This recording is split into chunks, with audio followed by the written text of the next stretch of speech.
안녕하세요. 오늘 매일 묵상 시편 말씀입니다.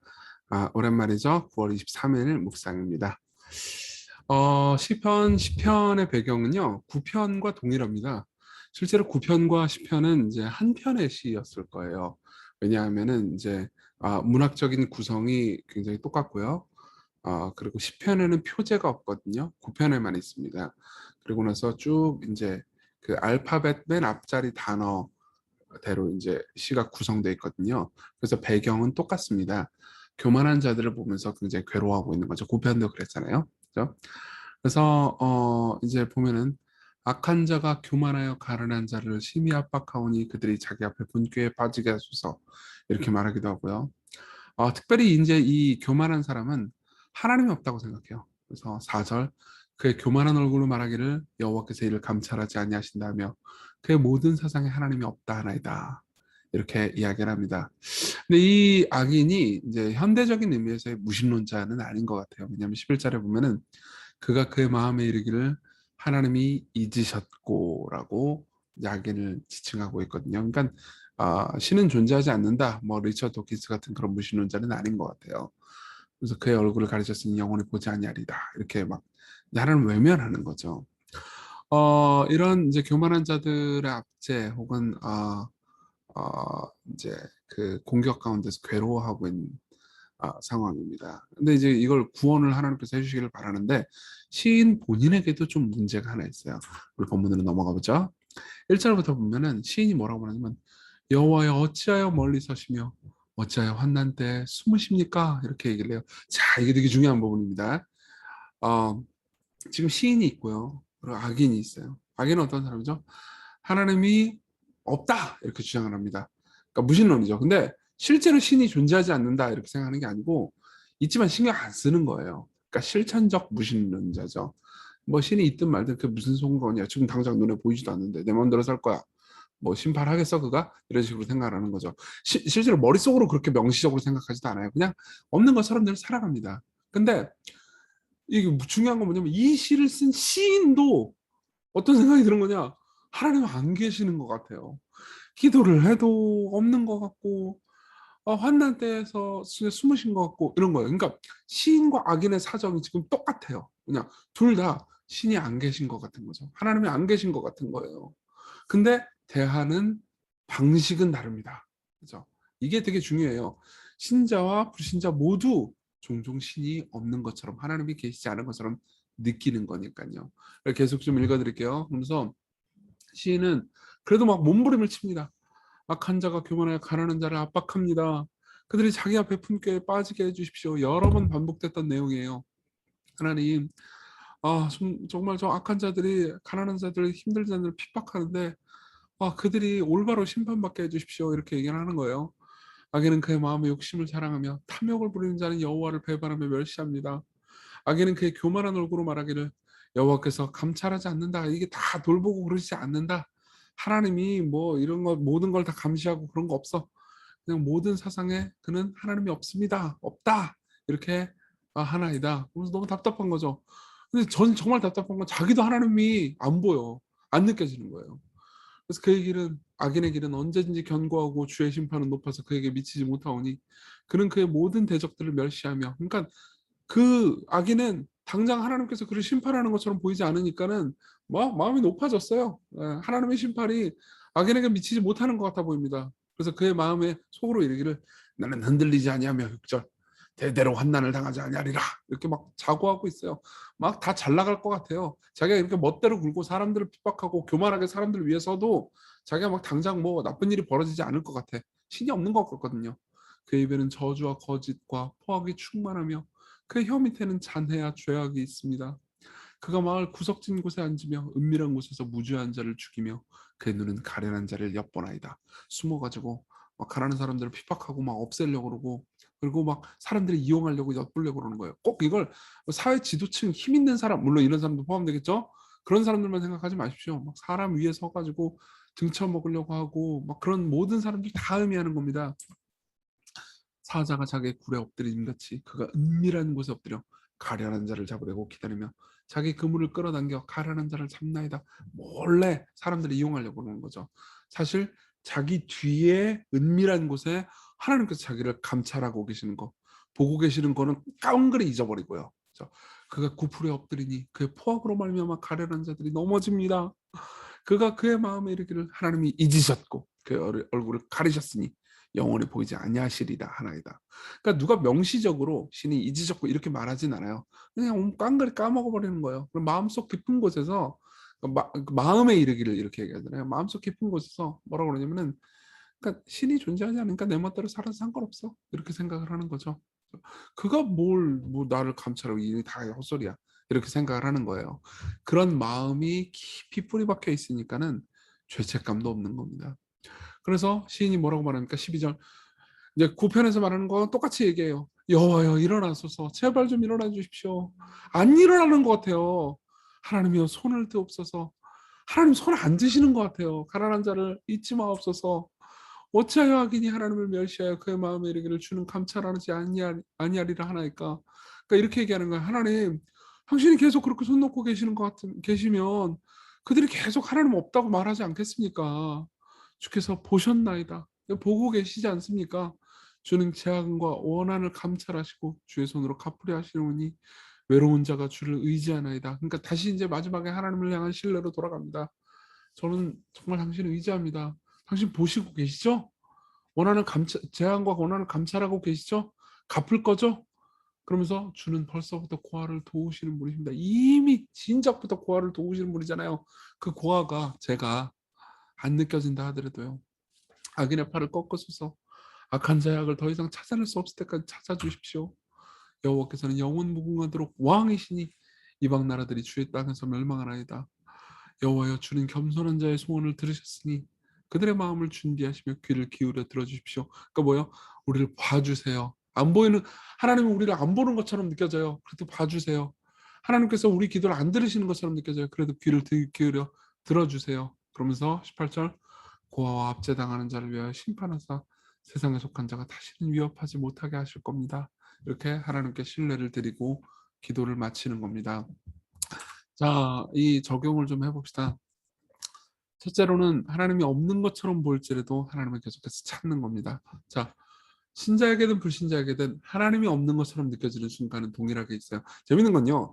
무신론자들도 종종 이 신이 있으면 어떻게 하지? 하는 불안감에 휩싸인다는 겁니다. 그렇죠? C.S. 루이스도 자기가 무신론자였을 때 그랬다고 그래요. 그리고 신자도 여러분들도 똑같죠? 아, 내가 이거 교회도 다니고 막 하나님 신뢰하고 있는데 하나님 없으면 어떻게 하지? 이런 생각이 들 때가 있어요. 둘 다. 그렇죠? 근데 둘의 차이는 뭐냐? 불신자는 믿지 않는 사람은 그냥 없는 것 같아.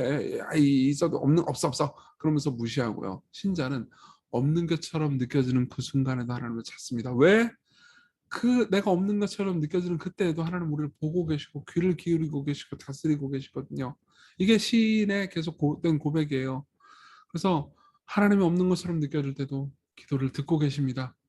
당신의 기도를 듣고 계시지 않는 그때도 않는 것처럼 보이는 그때도 하나님은 당신을 듣고 계십니다. 그렇죠? 그러니까 하나님을 신뢰합시다. 없는 것처럼 느껴지세요? 하나님께서 내 기도 안 듣는 것처럼 느껴지세요? 삶의 국면에서 그렇게 느껴질 때가 있습니다. 그렇지만 그럼에도 불구하고 우리가 이 시인처럼 하나님을 신뢰하고 기도하고 부르짖었으면 좋겠습니다. 그리고 둘째로는요. 하나님의 진정한 부재를 경험하신 그리스도를 보는 겁니다. 정말 하나님이 계실까요? 네, 계십니다. 어떻게 알아요? 하나님이 사람이 되셔서 오셨거든요. 예수님은요, 하나님이십니다. 그래서 그분이 하나님이시라면 하나님 진짜 있는 거예요. 그렇죠? 요한복음 1장 18절 본래 하나님을 본 사람이 아무도 없지만 아버지 품속에 있는 독생하신 하나님이 어떻게 돼요? 나타나셨어요. 많은 사람들이 이렇게 물어본단 말이에요. 신이 있어? 보여줘봐! 그래요. 모든 사람들이 다 그렇게 얘기했는데 하나님께서 어떻게 하셨어요? 그래 내가 보여주지.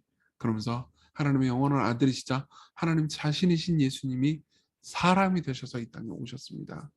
그 예수님은 삶 전체를 통해서 단 한 번도 하나님의 존재를 불신한 적이 없으세요. 그래서 진짜 하나님께서 정말 함께 하시는지에 대해서 의심할 만큼 악인들의 핍박을 교만한 자들의 핍박을 많이 받으셨거든요. 근데도 불구하고 그분은 하나님의 존재를 의심하지 않으셨습니다. 그렇지만 그분은요 십자가에서 하나님의 부재를 경험하셨습니다. 여러분 보세요. 우리는 하나님이 안 계신 것처럼 느껴질 뿐이잖아요. 근데도 불구하고 하나님께서 우리와 늘 함께 계세요. 우리의 느낌만 안 계시는 것처럼 느껴지지 진짜 여러분들과 함께 계시거든요. 근데 예수님 달랐어요. 예수님은 하나님의 존재를 의심하지 않으셨음에도 불구하고 십자가에서 나의 하나님 나의 하나님 어찌하여 나를 버리셨습니까? 라고 부르짖으셨습니다. 진짜 하나님께서 예수님과 함께하지 않으셨다는 거죠. 그렇죠? 그 예수 그리스도를 볼 때 하나님께서 여러분들과 함께 하신다는 것을 확신할 수 있습니다. 그분이 하나님의 부재를 경험하셨기 때문에 여러분들이 하나님을 찾을 때 하나님의 임재를 여러분들이 경험하도록 하실 거예요. 우리 같이 기도합시다. 하나님이 없는 것처럼 느껴질 그때도 하나님이 나를 돌보고 계신 것을 확신하면서 오늘을 살아갈 수 있도록 기도합시다. 그리고 하나님의 손 안에서 겸손하고 그분의 통치를 의식하면서 살아갑시다. 여러분들이 죄 지을 때 저도 마찬가지인데요. 마치 하나님이 심판 안 하실 것처럼 하나님이 나를 안 보고 계신 것처럼 생각할 때가 많잖아요. 그러지 말고 그분의 존재를 겸손하게 고백하며 그분의 임재를 기다립시다. 우리 같이 기도해요.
기도하겠습니다.